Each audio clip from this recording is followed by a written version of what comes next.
Ladies and gentlemen, Gary Whitta. Hey, Gary. Hello. Hey, how are you? I'm good. Thanks for having me. You're dressed up very nice. As you can see, I'm very happy to see you. It's almost like you host a talk show. I'm in my show clothes right now. I usually don't wear these when the show is dark, but since you took the trouble to come over, I wanted to give you as much of the talk show experience as possible, and that includes me wearing, the proper attire. I love it. So show me around. What you got? Well, look, so I thought I'd try to give you like the experience of being a guest on the show as much as possible, and that starts with me meeting you at the airport. I'm the only talk show host that does this. Do you think Jimmy Kimmel meets you at the airport when you go on his show? I don't think so. I will, however. I meet you at the airport. I greet you, and I bring you over here, and I invite you to pick up these delightful gifts from the show that we give to every guest. Oh, so, I get a goodie bag. Yeah, this is two wonderful. Goodie bags. It's very schmoozy. And then, I dig it. Yeah. Do you want to? I mean, my island is really not that great. I mean, I'm happy to show you around, but there's not a whole lot to see. I have a lot of flowers, but I'm not the kind of person that's like terraformed my island to a great degree. I was working on that, but then when the talk show came along, I ended up spending so much time, in my basement working on the basement that, frankly, the rest of the island's kind of gone to seed a little bit. I need to kind of get caught up with my island. Thank you for the raccoon figure, by the way. That is a beautiful gift. Yeah, it's by far the worst and ugliest object in the game, and we give that to every show guest who comes on the show. Let's take a look at your house then, where the studio is. You don't have to show me the island. Yep, right this way. Once I have people in the house, I can no longer move furniture around on the set. So I kind of have to lock the set for whatever purposes. Like if we're going to have more than a couple of guests, I need to bring out an extra couch. All right, you're good. You can come back in. Sorry for that. These are some of the weird. After having done 15, 16 episodes of the show and had about 60 guests come and go, we've learned, just through trial and error, pretty much everything that can go wrong on the show, and we're getting better at preempting some of those things. Let me show you around the house a little bit before we go down to the set. I love this room. My living room, as you can see, there's kind of like a beach house vibe going on here with the floorboards and the wooden slats on the wall. I got my KK. I'm slowly building my KK Slider album collection. I got my fishing trophies and my Happy Home Academy of trophies over there. Various plaudits from the Animal Crossing gods. If you'd like to step over here, this is actually my study. My office. I go here to kind of reflect on things, but it's also technically our green room because it's green, and that's really the only resemblance to a green. In fact, most green rooms, as you know, aren't even green. Our one actually is. Yeah. This is really my office, though, and I'm working on slowly changing this, putting out some like snack tables and things like that, so that it feels kind of more like a green room. But right now, it's really just my office. One of the nice things about having an Animal Crossing stream is that you get followers and people want to help you. So like people, a lot of this and a lot of the talk show set in particular was crowdsourced. Once people saw what we were doing with the talk show, they were like, oh, here's a drum kit that would look great in your band area and stuff like that. And we've been able to kind of crowdsource a lot of stuff that we we would I'm gonna just make Gary, this is a beautiful kitchen. I really like this. The ironwood set. Oh yeah, the ironwood range. I've said before, I don't like. They're leaving money on the table. Nintendo should team up with like IKEA or something and launch like a real Animal Crossing range of ironwood furniture. I would ironwood up my whole house if I could. No, totally. Really, this looks like one of those like fancy New York or San Francisco kind of open kitchen restaurants that you go to where you can. Very much my vibe. Yeah. Yeah, I dig that a lot. I love the ironwood range.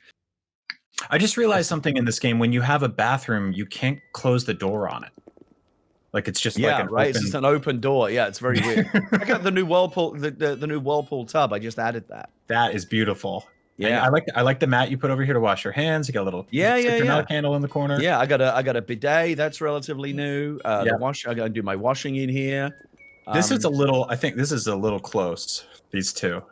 You get very cozy. I might possibly reorganize that just a little bit, but it's not like two of you are going to be using it at the same time and kind of knocking these together, right?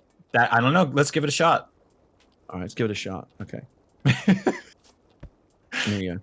Okay, our feet aren't touching. It's close. I mean, is this weird? I don't know. It feels weird.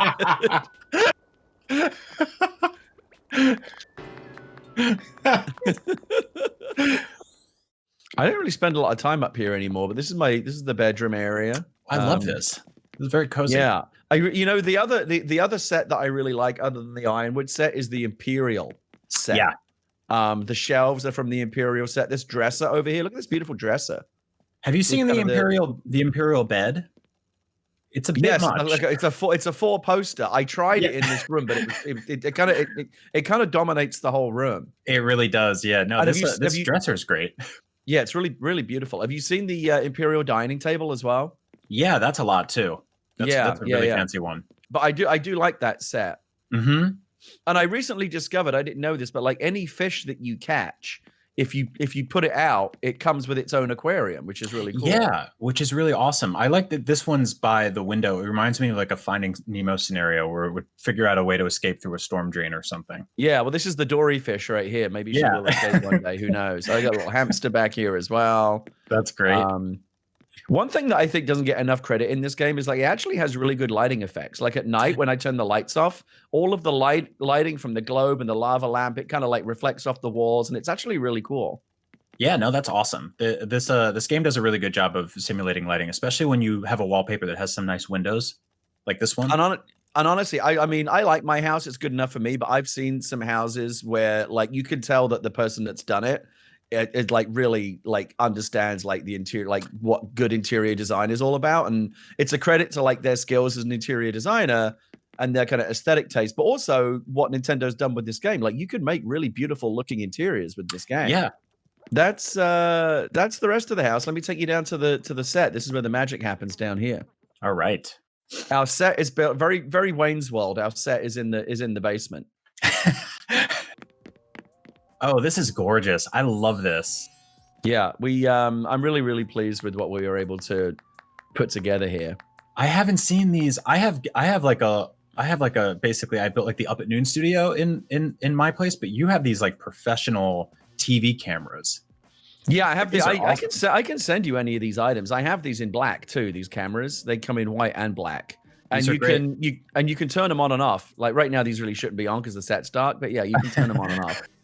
They might overheat. The desk is perfect. I don't think I realized how well that desk fits. And you know what I appreciate? That you did this feels cozy in here. It doesn't feel like a very kind of cold, kind of heavy studio that you see a lot of studios look like. This feels cozy. I mean, I think the reason why it works, and I've mentioned this a few times now in talking to people about it, is that the concepts of and the format of the American late night talk show is so ingrained in our cultural imaginations. Like, the American talk show, like for decades, right? Everyone grew up with Johnny and Jay Leno and Letterman and Conan. Like, it's just something that's been around since the 1950s. And it's just a cornerstone of American popular culture. And you see a desk and a couch and a night sky and some plants, and you immediately recognize what it is, right? You just know.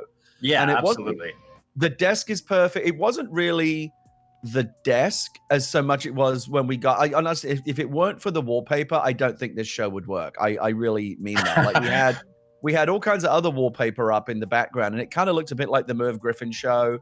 That was another inspiration for this, was the Merv Griffin episode of Seinfeld when Kramer builds the Merv Griffin show inside his apartment. But it never looked great. And it was my wife that got this night sky wallpaper from Sahara, who sells the mysterious wallpapers. And it was when we popped this in that I went, okay, this is going to work. This is the one piece that I could do without almost any piece of furniture on this set, but not the wallpaper. The wallpaper is what makes it work. And I really like the custom drum kit too, with the rocket on it. Oh yeah, so that's Adam, my band leader. That's his logo. He customized that, or my wife Leah actually customized it for him. And there's all kinds of, this whole thing is really kind of a tribute. Kind of an homage to the tradition of American late night talk shows. So there's lots of little Easter eggs. You'll notice back there the golf clubs. That's kind of a little tribute to Johnny Carson. If you're old enough to remember the Johnny Carson Tonight Show, when he would do his monologues, if he told a funny joke and got a laugh, he would mime doing a little golf swing. and so those are Johnny's clubs back there. The greenery, the overabundance of greenery in the background is actually a tribute to the Larry Sanders Show, which is my favorite TV show of all time. I don't know how well you remember that show, but I do. Artie, the producer, who was played by Rip Torn, was a stickler for detail. and he loved his plants and his greenery. That he treated those plants like his babies. Like if anyone moved a fern even 1 inch, he would know about it, and he kind of watered the plants lovingly every day. And so the plants in the background are a little tribute to Artie and Larry Sanders. And of course, you'll notice that we are literally between two ferns. So we have all of the, all of the tributes to classic talk shows, both real and imagined, back here. Right down to the Wayne's World basement set. Gary, I love it. And we're in the basement, of course. Yeah. This is really the only room where the set can work, because it's the only room. Well, I was gonna say the only room without windows. That's technically we can. Some wallpapers will override windows if you have them in the room. This is one of them. And a lot of people said, why don't you move the set upstairs where you would have more room? The problem is the upstairs has doors on all 4 walls, and we can't override those. And I don't want, I wouldn't mind having doors on either side, because guests could come in from stage left, stage right, but I can't have a door behind. I can't have an open doorway behind me. It wouldn't look right. No, the only other way to do it was if you started a second house and then didn't get any additions to it and just kept it locked. But that would actually be the only. You know what? That's actually a good point. That would be the way to do it. But honestly, again, like I think that the set, be as small as it is, like you said, it's cozy. It feels kind of intimate. I'll come sit over here, and I can even I can play with the lights. I can do Animal Talking After Dark. If you want to get a little more. This is Animal Talking After Dark. This is our late night show. This is when we get a little bit more intimate, a little bit more up close and personal with our guests. You know what I love? A really subtle touch is that when you sit in your chair, you are just slightly taller than the guests, and I think that's a really good sort of late night talk show. I insist on that. The host, the power dynamic is very important. The host must always be the most important person. And this is also when we have musical guests and stand-up comedy. We also come step over here real quick by the microphone. If you come stand in front of the mic here, you'll notice that there's a spot on you. Oh yeah. So when we sing, when we have a singer on the show or a comic, this is kind of where they stand. And then what happens is, so like I'll give you an example of like one of the things that we had to kind of MacGyver on the show. Typically when a stand-up comic or a musical act performs, the host would stay behind their desk, but I can't do that because the camera pivots around me. And if I'm seated in my chair, the camera can't see you. So what I actually do is I come over here and I kind of skulk. I kind of lurk behind this fern, and I angle the camera in such a way that I'm completely obscured by the camera and the spotlight that's on you. And that allows you to perform. But at the same time, I'm also kind of lurking in a rather sinister way behind you, behind this fern here. And again, that's just one of the little things that we've kind of figured out how to make the camera working out to our advantage. That's genius. I love that so much. I also really love the purple light that you get on the drum kit. Oh yeah. So again, if I drop that light again, you'll notice there's a specific angle you can angle the camera at where the light hits that drum kit just right and looks really, really dramatic and cool. No, this is great. This is where our musical acts perform. This is where T-Pain was when he did his performance. That's fantastic. This is where we'll put Sting and Shaggy. They're coming up on the show later this month, and we'll put them behind the musical area here. So has that been like a sort of bizarre for you to reach out to these people that you probably didn't know you would be working with in this capacity? They reached out to me. I have reached out to very few people. The show kind of went viral. And there's a handful of people that I did want to have. I reached out to T-Pain. I reached out to Danny Trejo. I reached out to Elijah. And, thank God they all said yes. But honestly, I would say probably 75-80% of the guests that we've had on the show and who are booked to appear on the show in the future are people who approached me. Wow. No, that's incredible. What were you freaking out when Sting reached out and said, "Hey, I want to come over to your Animal Crossing"? I honestly, when we announced him on the show, I honestly didn't believe that was real. I thought there might, even after I finally kind of posted the announcement, I still worried that was going to be an elaborate prank. And it wasn't until Sting's official Twitter account retweeted it, I was like, okay, it's real. At that point, I believed it. And Sting was actually supposed to be on the show yesterday. But we, because of recent events happening in the world, we thought it was the right thing to do to postpone the start of season 2 for a later day. As I said at the time, there is this show was originally kind of conceived as a response to coronavirus. Everyone's sitting at home bored and feeling miserable, and we wanted to do something to kind of distract them and put a smile on people's faces. And I think we've been successful in doing that. But there is a time to be distracted, and there is a time to pay attention.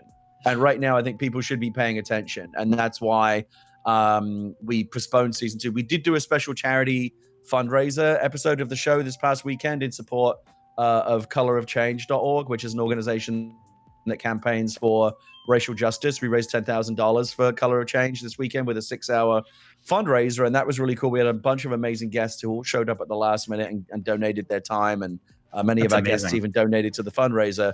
But yeah, season 2 is currently awaiting a revised premiere date, but it will probably be sometime later this month. We're figuring because we have to rebook all the guests from scratch, and that takes some time. Plus, you got to change dodo codes and everything. I mean, and meet him at the airport. Different dodo code. I mean, you'd be. I mean, it probably doesn't look like it from the point of view of watching the show because it's a train wreck every episode. Like 50 things go wrong all the time. But there is a tremendous amount of preparation that goes into the show. We do everything that Jimmy Fallon and Stephen Colbert and Conan do, except we don't have a staff or a budget. But we do sound checks. We do pre-interviews. I have note cards. I have lighting and camera cues. We have music. And we have all this. We have production values up to a point. I actually had it was really interesting. I never thought about this, but when we did our fundraiser, we had a lot of black streamers come on to talk about what was happening in the world right now, and also to help raise money. And I've been doing what I can to try and amplify and put the focus on like small black streamers who haven't been getting the audience or the platform or the focus they deserve. And we had one streamer came on and talked about how when you walk around Nook's Cranny, Timmy and Tommy follow you around like in a really aggressive way. Yeah. And I didn't think anything of it, but one of the streamers that we came on who was black said, that's how it feels when I go into a real store. I get followed around by someone who thinks I'm going to steal something. And I thought, wow, I'd never thought about it that way, but that's like a totally different perspective. And I thought that was just a really interesting point that they made. Yeah, no, those raccoons have been doing that since the GameCube, and it's really suspicious now that you bring it up. They don't trust you. No, they do not. Gary, thank you so much for having us. This set is amazing. I love all the references to all your favorite talk shows, and I love that you started this for a good reason, and you've helped raise money for a good cause. Remember, if you're watching, you can do the same from home. We are raising money for the World Health Organization's COVID-19 Solidarity Response Fund, plus a few other charities we're kicking around down in the bottom. So click on those and help out and help make the world a better place. Gary, thank you so much for having me over here. And Brian, you're not done yet. You don't get out of here that easily. I told you I was going to give you the full guest experience, so I'm going to put you on the spot. I didn't tell you about this ahead of time. I'm going to put you on the spot. We do, as a show tradition, we do ask every guest who comes on the show to step up to the microphone here and tell a bad joke. A bad joke. So I'm gonna get you. So I'm gonna give one. I'm gonna do one for you just to kind of give you an idea of like the level of comedy that we indulge here on the show. Brian, yes. What's the best thing about living in Switzerland? I don't know, Gary. What is the best thing about living in Switzerland? I don't know, but the flag is a big plus. So I'm going to invite you now to step up and do your worst. Oh man, this is tough. I'm trying to think of like the worst joke I have. The worst joke I can think of is when you're a dad. You must have a dad joke. I know, but my kid's too young for those so far. I just say animal names and she starts laughing. So I'll just be like, Moose, and she'll start laughing hysterically. That works on this show too, by the way. Moose. See, I'm laughing. See, that worked. Well, Brian, thanks for allowing me to be a part of the IGN charity effort here. It's all for a good cause, and I'm glad that Animal Talking could be a small part of it. Gary, thank you so much for having us. And when people can find season 2 pretty soon, but where can people find the first season of Animal Talking right now? Go to youtube.com/gwhitta, GWHITTA. All of our, we have 16 episodes, all of season 1, plus the special charity episode. And we have highlights and musical clips and all kinds of cool stuff on that channel as well. youtube.com/gwhitta. All right, Gary, thank you so much. And ladies and gentlemen, that was Gary Whitta. Go check out Animal Talking, and thank you so much for watching.